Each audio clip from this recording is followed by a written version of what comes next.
নমস্কাৰ বন্ধুসকল, চন্দ্ৰপ্ৰভা কিটচেনলৈ আদৰণি জনাইছোঁ। আজি মই এটা লোকেল চিকেনৰ ৰেচিপি বনাবলৈ ওলাইছোঁ। আহকচোন এই ৰেচিপিটো কেনেকৈ বনাই চাই লওঁ। তেজপাত চিকেনখিনি বনাবলৈ মই 5টা পিঁয়াজ মিহি মিহিকৈ কাটি লৈছোঁ। এয়া তেজপাত লৈছোঁ 2টা, কেঁচা জলকীয়া লৈছোঁ 3টা। চিকেনখিনিত মই নিমখ আৰু হালধি সানি লৈছোঁ। কেৰাহীটো গৰম হৈ গৈছে। এয়া মই তেল দি লৈছোঁ ইয়াতে। পাঁচফোৰণ অকণমান দি লৈছোঁ। তেজপাত দি লৈছোঁ।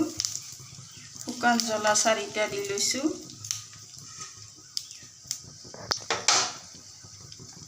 এয়া কেঁচা জ্বলা দি লৈছোঁ 3টা। আৰু ইয়াতে মই পিঁয়াজখিনি দি ভালদৰে ভাজি ল'ম।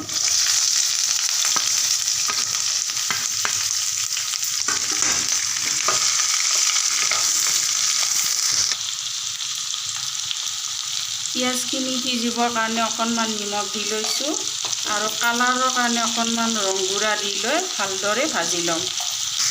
পিঁয়াজখিনি ভজা হৈ গৈছে। ইয়াতে লোকেল চিকেনখিনি দি ভালদৰে ভাজি ল'ম। এতিয়া লগতে আলুখিনিও দি দিছোঁ। ইয়াতে মই 2টা আলু ব্যৱহাৰ কৰিছোঁ। ইয়াতে এতিয়া জিৰাৰ গুড়া 1 চামুচ দি দিছোঁ। ধনিয়াৰ গুড়া 1 চামুচ, হালধি অকণমান দি দিছোঁ, কাৰণ আগতেও হালধি দি দিছিলোঁ।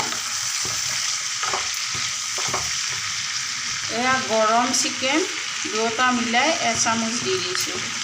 দি এতিয়া এইখিনি মই ভালদৰে ভাজি ঢাকনিখন দি দিম।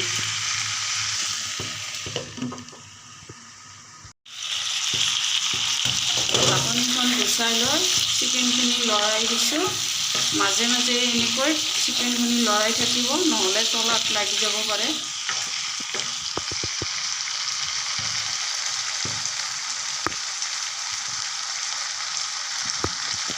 এনেও অলপ বেছিকৈ ভাজিব লাগে, সেয়েহে মই মাজে মাজে লৰাই আছোঁ। অলপ ভালদৰে ভাজিব লাগিব। মুৰ্গীখন ভজা হৈ গৈছে। এতিয়া মই ইয়াতে জোখৰ পানী দি দিম।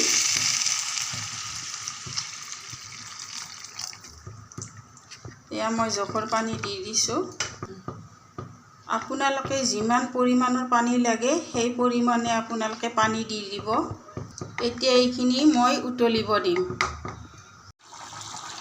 চাওক, আঞ্জাখন উতলি আছে। এতিয়া আঞ্জাখন তৈয়াৰ হৈ গৈছে। আমি এতিয়া আঞ্জাখন নমাই থৈ দিম।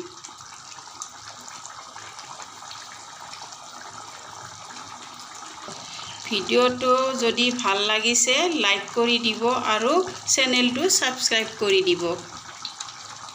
চাওক, লোকেল মুৰ্গীখন তৈয়াৰ হৈ গৈছে। এইখন অকণমান বেছিকৈ ভাজিব, খাবলৈ খুব সোৱাদ হ'ব। আপোনালোকে এইখন বনাই খাই চাব ঘৰত।